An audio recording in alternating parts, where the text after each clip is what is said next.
All right. Hello, everybody. My name is Raquel Sanchez. I am with the Colorado State Conservation Board. And today we have the Colorado Department of Agriculture's Energy Program. They are offering technical assistance to producers interested in applying for USDA REAP grants for renewable energy or energy efficient projects on your farm or ranch.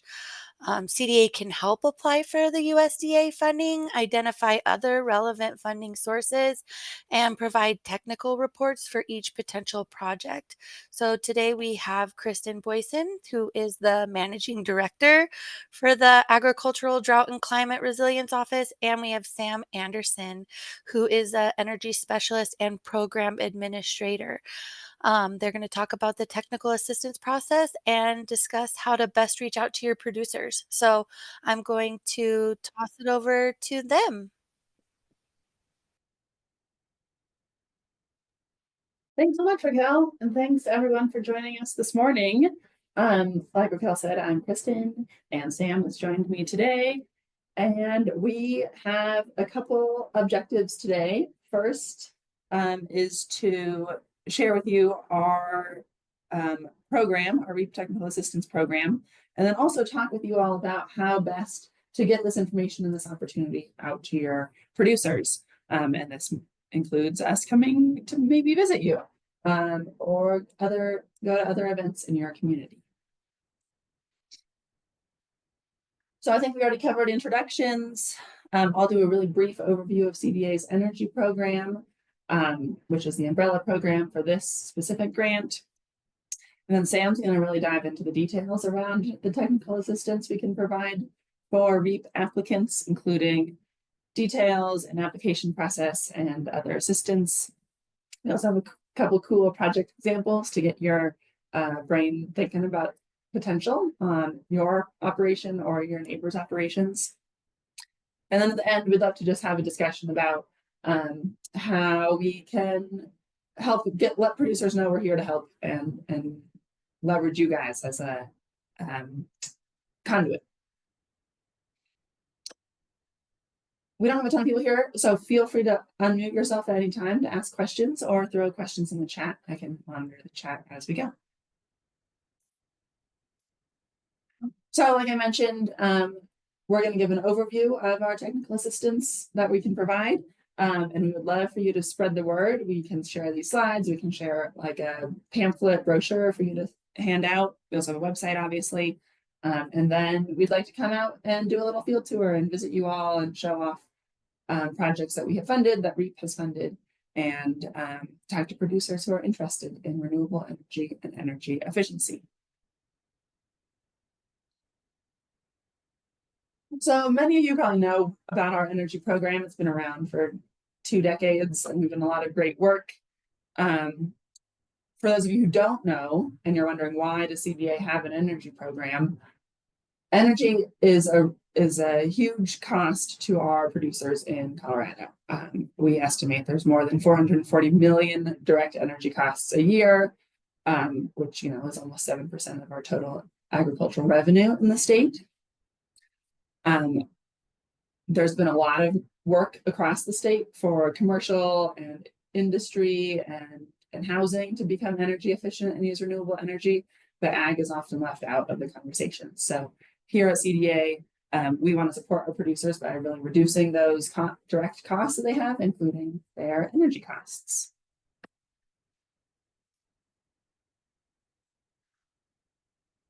As a brief overview of our energy program here at the department, we have a couple main areas of focus. Our flagship program, which Sam runs, is called ACRE 3, which stands for Advancing Colorado's Renewable Energy and Energy Efficiency. And that's a matching grant program for farmers and ranchers who are interested in doing on-farm projects. This grant is open right now for application, so if folks are interested in applying for this, now's the time. ACRE 3 is really very much a partner program to REAP, which is USDA's Rural Energy for America program. REAP obviously is nationwide, and you compete at a state level for funding. They have a lot more funding than us, although I will say that our application process is much more streamlined. So because USDA needs some help getting money out the door, they have asked us to provide technical assistance for producers interested in REAP grants. So oftentimes people pair our state acre 3 funding with federal REAP dollars to maximize matching ability, which is awesome. And we're happy to help figure out kind of the best combination of funding sources for everyone. So, and then our third energy grant is our agrivoltaics research and demonstration grant. Many of you have heard about this. I presented about it 2 years ago, I think, at the CACD annual meeting. People were there. And this is a relatively new program. We're just launching our 3rd year that funds agrivoltaics specifically, so solar over working farms or ranches. And finally, CDA is very active in the statewide energy policy arena. Sam and I both sit on a variety of different working groups and work closely with the Colorado Energy Office and other state agencies to make sure agriculture is represented when we talk about energy and especially the renewable energy transition. So with that, I'm going to pass it over to Sam Anderson, and today we're really going to focus on our technical assistance for the REAP program. Sam, over to you. Thank you, Kristen. So I want to start out by just giving a brief overview of the REAP program and also add a little bit of context to a couple things that Kristen said in her introductions. So initially, the REAP program, which stands for Rural Energy for America program, as Kristen mentioned, provides funding for renewable energy systems and for energy efficiency for agricultural producers and rural small businesses. Now, let's see, sorry. Just have to catch my thoughts for a moment.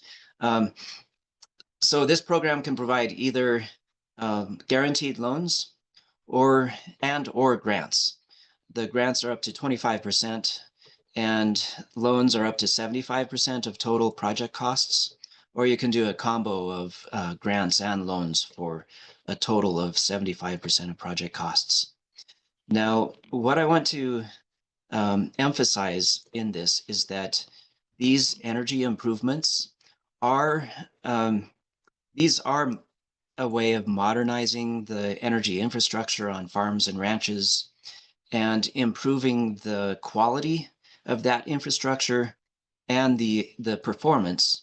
But these are also importantly investments that pay for themselves and reduce operating costs, sometimes significantly, for farms and ranches. That translates into greater economic resiliency for farmers and ranchers in Colorado and helps make them more energy self-reliant and independent. So sometimes when there could be shocks in energy supplies or energy costs, these projects will help to reduce the impacts of those kinds of changes in the energy industry for farmers and ranchers. And those kinds of shocks at times can be very damaging to agricultural producers at times. You might remember some of the oil shocks in the 70s and 80s, and more recently, in changes in the cost of diesel fuel. Since farmers and ranchers consume a lot of diesel fuel, changes in that often are also carried through to affect the price of propane or natural gas. And we've seen some changes in various things that have impacted the cost of electricity as well. So these projects can offset shocks in that pricing and protect agricultural producers from those kinds of scenarios. Next slide, please. what CDA is offering around this is that we are providing free technical assistance to help applicants apply for these funds through USDA. And what's very important here is that farmers and ranchers can go out to find a grant writer on their own. They don't have to apply through us. However, the REAP application process is very tedious and very complex. I'm sure you're familiar with just working with the USDA. Generally, there's a lot of bureaucracy involved. This program is especially tedious and challenging to work through, especially for very small projects. What that means is that a typical grant writer may charge anywhere from maybe as low as $10,000 to upwards of $25,000 just to help the applicant get through the grant application process for the REAP program. And if it's a small project, that's equivalent to the cost of the whole project. It maybe offsets the energy savings that they would see for many years. We provide those services at no cost to the applicant. And that includes the cost of technical reports and energy audits, and those by themselves can cost anywhere from $5,000 to $10,000. We take care of that cost fully, and so there is no additional cost for that for the applicant. For the applicant to get started, we have this URL there, and I think we'll provide a QR code at the end. And so we can share those in the chat or later on so that you can pass those along as well. This pre-application, it's very simple. It's about a dozen questions, and they're pretty straightforward just to give us contact information and the location of the project, and a few questions to help us screen their eligibility and the project's eligibility for the REAP grant. And that's the starting point to help us provide assistance to them. Next slide, please. So in addition, just to clarify that process a little bit, once they fill out that pre-application form online, and it might take about 5 minutes, then we will review that information, make sure they meet the basic eligibility requirements, and then we will reach out to them and coordinate that producer with our technical services provider, AES, which is Advanced Energy Systems. They're a small consulting company in Denver that are providing these services to agricultural producers across the state. So AES will provide assistance in getting them set up with a technical report or feasibility study, energy audit as the need calls for according to the REAP requirements. And then with the results of that study, which is part of the application process, they will help them fill out the dozen or so complex USDA forms for the application process. And then AES can submit that on behalf of the producer, or the producer can submit those themselves to USDA. Once that application has been delivered to USDA, then AES and CDA will stay in contact with that producer and make sure that they are following along in the approval process. And then once that grant or loan or combo is approved, then CDA and AES will continue to support that producer through the process of developing that project and getting it installed, and then following up with getting the reimbursement from USDA, as well as assisting them through the 3-year process of following up on reporting on the performance of that project with the USDA. Next slide. as we've mentioned, there are two categories of applicants. So agricultural producers are eligible for the REAP grant, whether they are rural or in cities. So someone in downtown Denver who has a greenhouse can be eligible for the REAP grant. The one requirement is that they have to receive at least 50% of their gross income from agricultural production. We know that many rural agricultural producers can wear many hats, and sometimes they have other professions in addition to being a farmer or rancher. So at least half of their income has to be from agriculture. For small businesses, they have to be a rural small business. So any business within the city limits or within 50 miles of any town or city with a population of 50,000 or more. If they're within 50 miles of that, then they're not eligible. So they have to be in an eligible district for under USDA requirements. And there is a tool that we can use to look up their exact address and see if they meet that criteria or not. Next slide.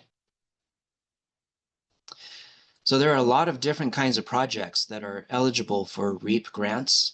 There's a list of a half dozen renewable energy projects, and I'll go into some detail on a couple of those later.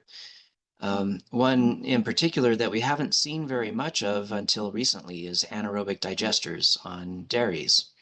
And there are a lot of opportunities. Any dairy with more than about 500 cows, which is a pretty big dairy, but we have almost 100 of those in Colorado.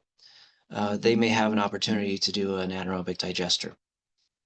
On energy efficiency, there's 9 categories here. In all, there's about 35 different categories of energy efficiency projects, and I'll give you some examples of those as well. For irrigators, it's typically pumps and motors and VFDs, or variable frequency drives. But dairies and greenhouses in particular have a lot of opportunities and a lot of energy intensity in their production. Dairies, for example, can spend, a large dairy may spend upwards of $100,000 a year on energy. So I'll give some examples of those too. Next slide. So I mentioned earlier briefly that applicants can receive up to 25% cost share on their projects through grants, or they can get loans for up to 75%. So the loan funding, the financing through their loan guarantee program will provide money up front to help finance the project. The grants are awarded on a reimbursement basis once the project is fully completed and has been certified by USDA. That project, by the way, has to be operating at full capacity for 30 days before that eligibility period is up for applying for the reimbursement of those funds. And then grant and loan combos are also up to 75%. Next slide. Now, the scale of funding varies from, for renewable energy, the bottom end of project funding through REAP is $2,500. So that would represent a project that is $10,000 or more. And the grant funding caps out at a maximum grant award of $1 million. So any project that's more than $4 million can receive $1 million in cost share from REAP. For energy efficiency, those dollar amounts are cut in half. So the smallest project size is about $6,000, and an applicant can receive $1,500 for that. And they can receive a maximum of $500,000 for a renewable energy project. And one note here is that those can include new energy efficient buildings if they're existing buildings, like for a chicken laying operation, for example. Um, if it's not an efficient building, there is they are eligible to receive energy efficiency funding for constructing a new building for that purpose that meets high efficiency standards for the construction of that building. Next slide. So this is a little diagram showing the pathway through the application process. So the application process begins by collecting utility bills or any data about purchases of propane and diesel fuel for generators and things like that. Vehicle fuels are not eligible for the REAP grant. Once we have that billing information, then we will basically do an inventory of all the equipment that uses energy in the farm operations. So we do an assessment, or whether it's for like an energy audit for energy efficiency, or it may be a renewable energy feasibility study.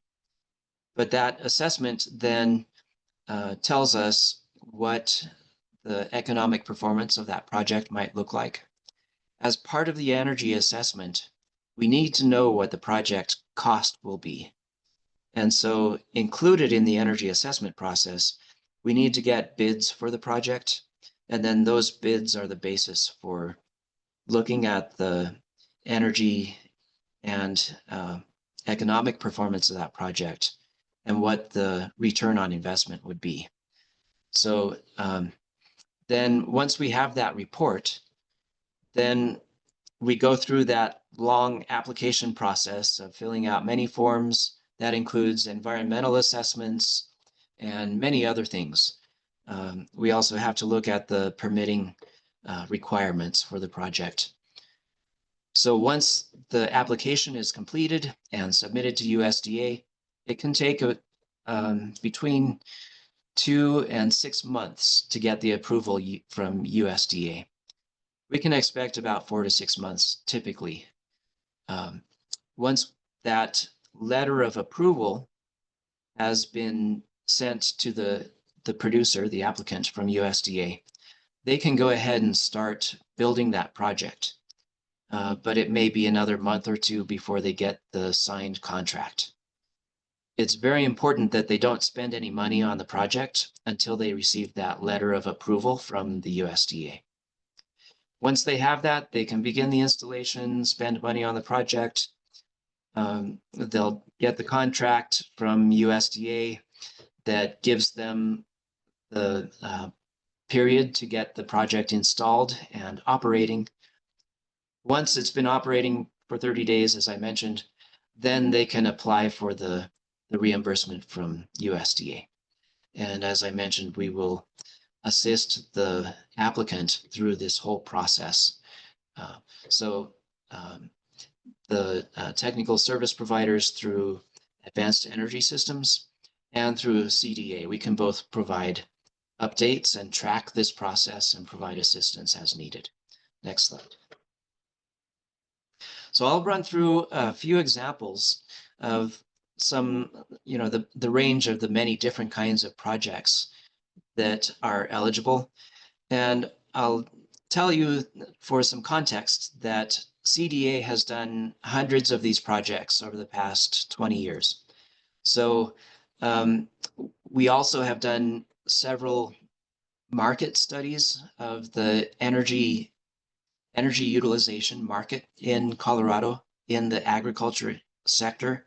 So we're very familiar with where the important opportunities are across the whole ag sector, which types of agricultural operations have the best opportunities, and the typical types of projects that we see. So I tried to highlight those in these slides. Next slide. So this first slide is kind of an unusual energy application that I'm guessing most of you probably never heard of before. It's called transpired solar collectors. Those are these black panels on this wall. And then between the panels are these air intake and circulation ports, and then these exhaust fans. And this building is it's a poultry house. And this particular building happens to be in Canada, in pretty northern latitudes, so very cold climate. Now, these black panels are just sheet metal that looks kind of like expanded metal. And it's a very simple, very straightforward, low-tech way of heating the building at low cost with practically no moving parts. This technology was invented in Colorado at the National Renewable Energy Laboratory in Golden about 40 years ago. And most of the poultry houses in Colorado are laying operations. They actually don't have a need for this because hens generate a lot of their own energy, a lot of heat, even in the wintertime. They generate more, as much heat as is needed without a lot of excess heating. So the operations where we would use this is in the pullet operations. And we do have quite a number of those around the state, a few 100,000 pullets in these poultry houses, the young hens around the state. So those would be an ideal operation. And this technology can pay for itself in less than 2 years, typically. Next slide.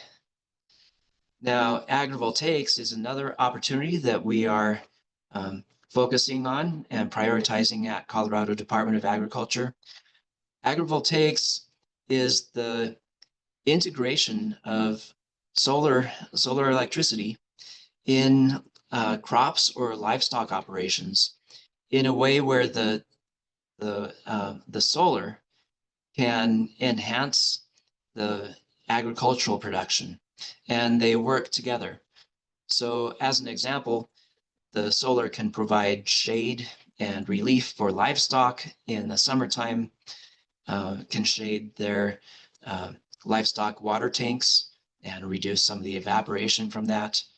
Or on cropland, a farmer can grow their crops under the solar array, and the solar array will provide shade through parts of the day that can increase the soil moisture and enhance the evapotranspiration in a way that reduces water requirements for that crop.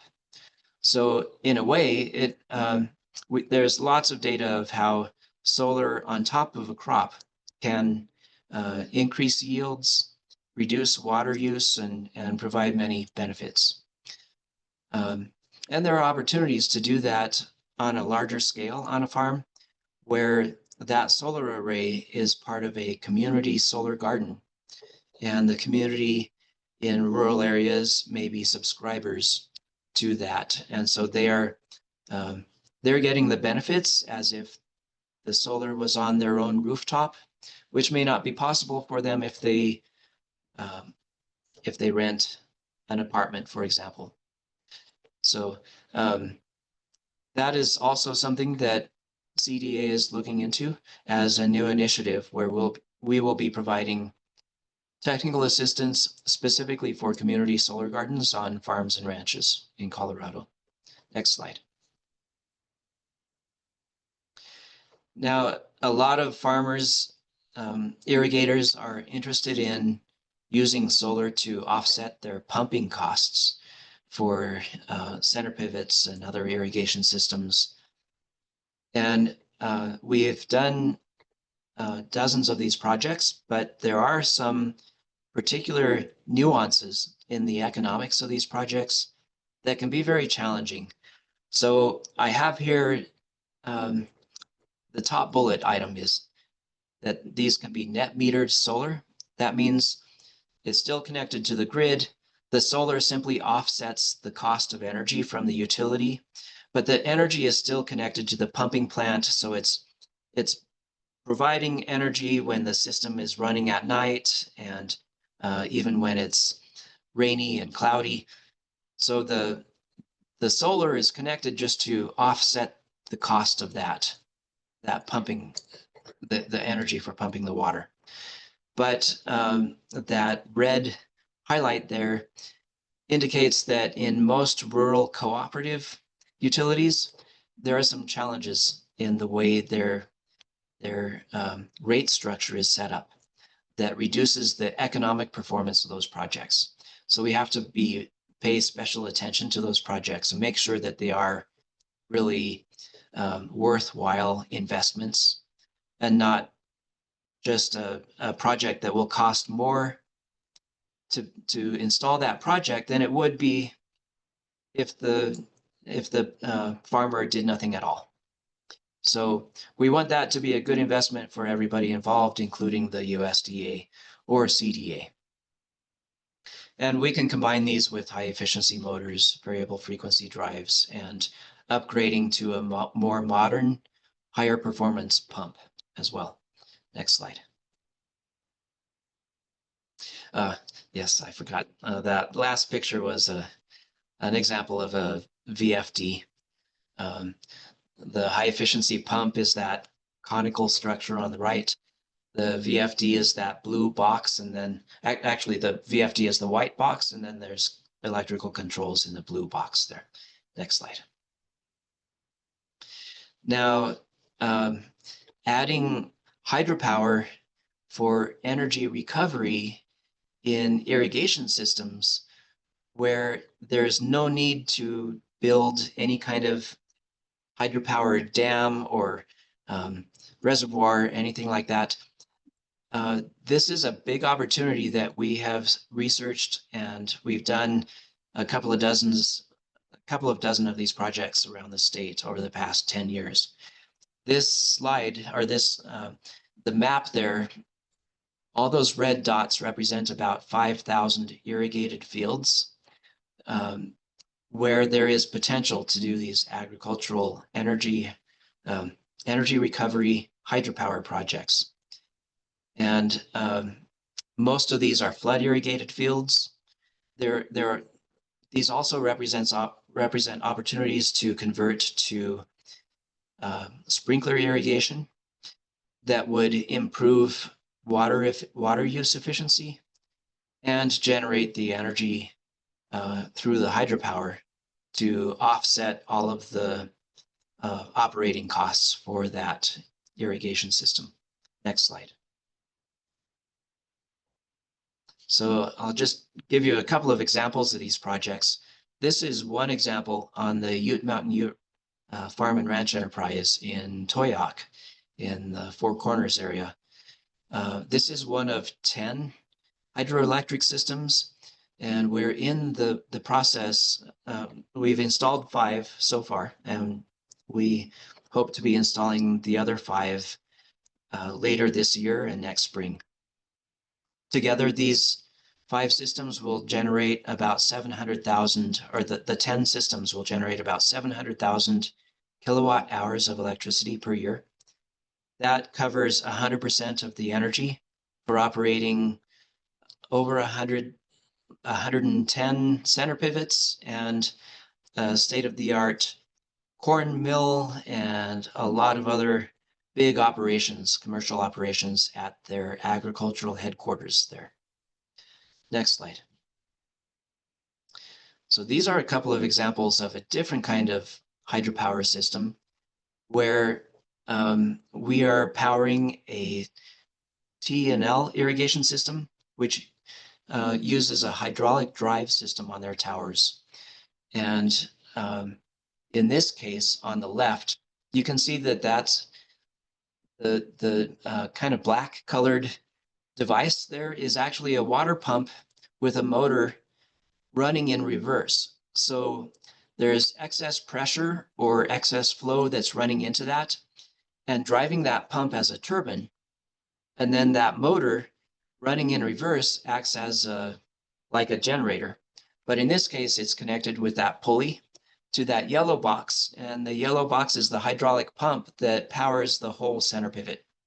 So these center pivots can be a 1/4 mile long, and they are operated 100% on the energy in the water as it flows to the nozzles on the center pivot. So there's no electricity needed to run these center pivots. All the energy is in the water as it flows to the nozzles. So I just wanted to point that out. These projects require a lot of excess energy in the water, and they're a little bit hard to find, but there are many hundreds of these projects that can be done around the state. We've identified many on the western slope of Colorado across from the northern border to the southern border. Next slide. Now, I'll talk about energy efficiency in the next few slides. Dairies, as I mentioned, have many dozens of different kinds of technologies where we can use energy efficiency. So this just gives a few examples.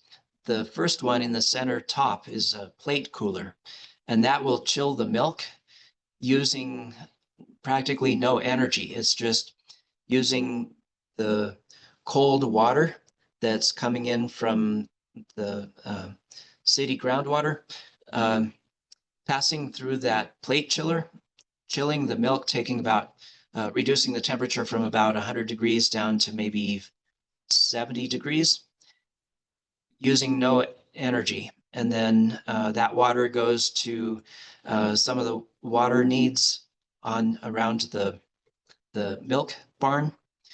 And then the pre-chilled water goes to the chiller to chill it the rest of the way down to about 35 degrees. And that the chiller is one of the most expensive pieces of equipment to operate on a dairy. So that removes half of the load on that chiller. Another example is a compressor heat recovery in the lower right. That also captures all of the energy exhausted by the milk chiller, and that energy can preheat the boilers that are used to sanitize the milk equipment about 3 times a day. So those are just a couple of examples of the many different opportunities for energy efficiency on a dairy. Next slide. Now, the next couple of slides. I just want to make sure we have time for questions at the end. So do you want to do like one more of these?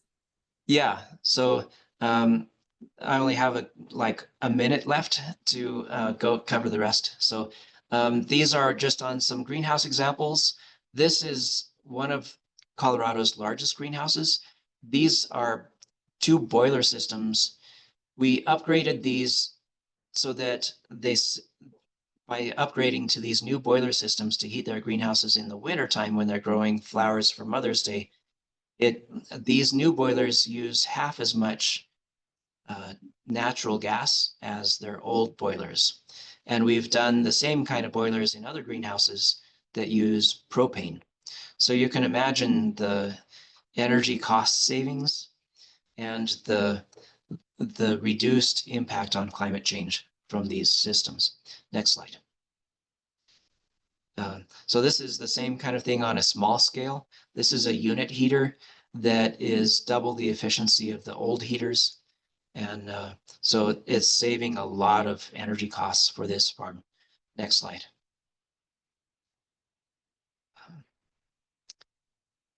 And real quickly, so thermal curtains are a big opportunity. And then LED grow lights are also a very important opportunity in greenhouses. Next slide. Okay, so that covers all of the projects that I wanted to talk about. And so what we are asking of you in your district is to please reach out to your agricultural producers. Hopefully you recognize some opportunities to share with your producers. Maybe you are aware of some energy irrigation pumping plants that are 40 or 50 years old and probably could use some modernization and reduction in energy costs. Or maybe there's a poultry house or dairy or greenhouse in your district that could benefit from these services. So please let us know if there are opportunities where we could attend a meeting and meet with these producers in your district. And next slide.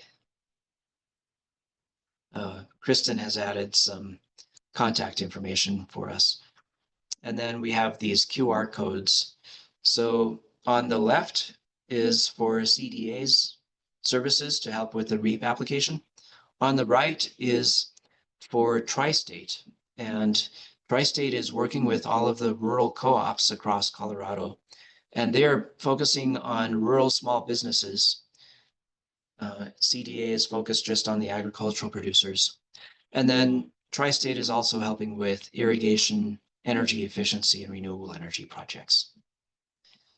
And with that, I'll open it up to questions. I think we have about 17 minutes. Do you have anything to add, Kristen? No, I would be interested if the attendees, A, have any questions about eligible projects, or B, have any ideas of where we could come with our team to present to producers. I'm going to stop share so I can stare at all of you. Yeah. We're keeping an eye on the chat as well, so you can type in questions there or come off mute and ask your question. You can raise your hand in the control bar there. Let's see. I think, is that in the reactions? Yeah, in under React on the toolbar at the bottom, there's a little button to raise your hand.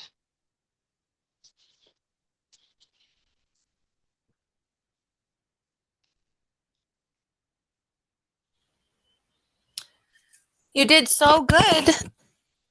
You explained everything. There's no room for questions. Great. I did put the links in the chat, and I'll ask Garth and Raquel to send our slides to you all so you have them for reference.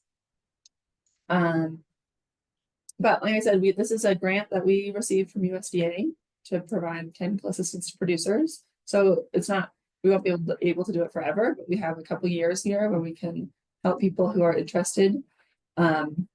So please send them our way. And if you have a blank agenda spot in your annual meeting or watershed meeting, call us up and we can give a shorter presentation or a longer presentation. We can meet your needs. I see in the chat, Emily says we are planning an agrivoltaics meeting in July and they'd love to have us. Great, Emily. Thanks.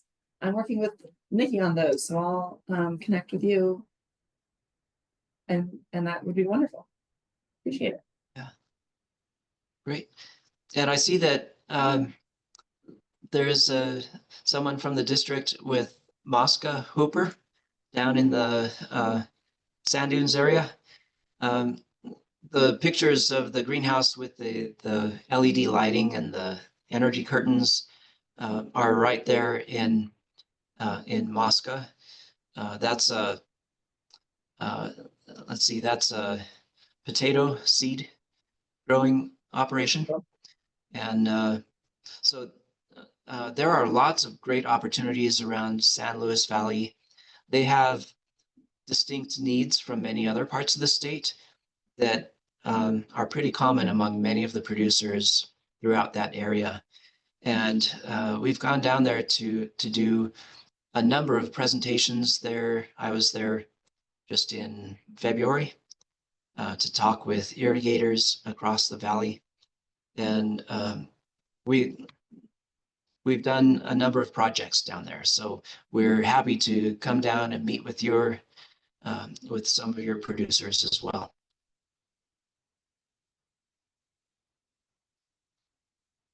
Okay.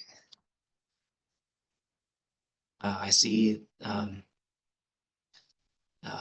High Desert Conservation District is there too. And so Mancos is an area where I visit quite a bit.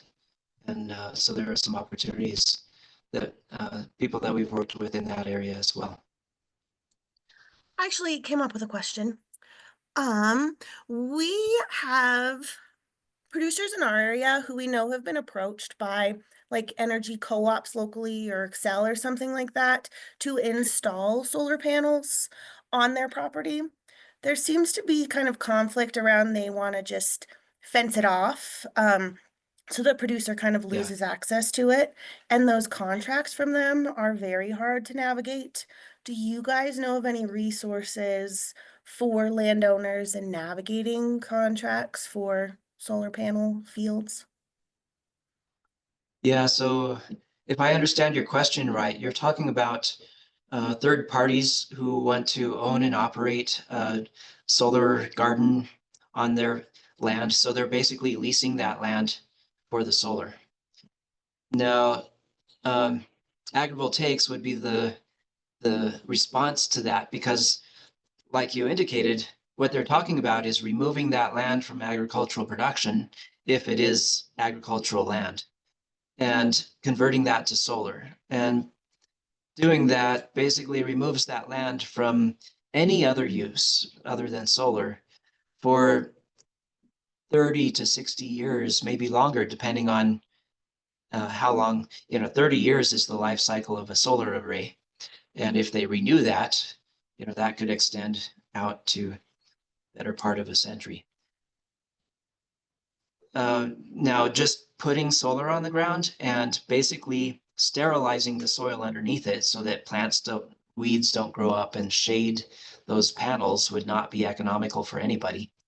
And it increases a lot of operating costs to mow and maintain those weeds and unwanted plants.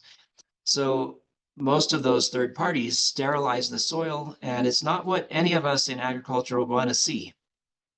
So the agrivoltaics is kind of the new standard wherever we're talking about agricultural lands or working lands. And the new practices are to preserve those other uses, even if it's just for pollinator habitat. And modern practices allow those projects to be installed in a way that preserves those dual uses, preserves the inherent value of that land. And that's where we would be happy to work together with those producers and possibly help them navigate that process and pressure those third-party solar developers to adhere to those more modern practices. And so that's something we can talk about more with them. Kristen. And yeah, Emily, totally agree. We're happy to talk to producers. Also, Pivot Energy, which is a solar developer in Colorado, but they do like pretty small acreages and often do agrivoltaics, like Sam was talking about. They offer free legal advice to producers who are being approached with solar contracts. So I'll put their pro bono contact in the chat. And yeah, they don't have, people don't have to be working with Pivot necessarily. They're just there to like help people look through those contracts, because yeah, like you said, they're full of pitfalls. Yep. Cool. Thank you both very much. Yeah, and yeah, Pivot, they're great. Okay. Thank you. Yeah, good question. And there aren't any like watchdog organizations or regulations or standards for third-party developers to go in and develop land, unfortunately. So landowners need to be a little cautious it's important that they really hire some lawyers who can review any potential contracts and make sure that it's a good deal for everyone involved. And yeah, there have been problems with that in the past.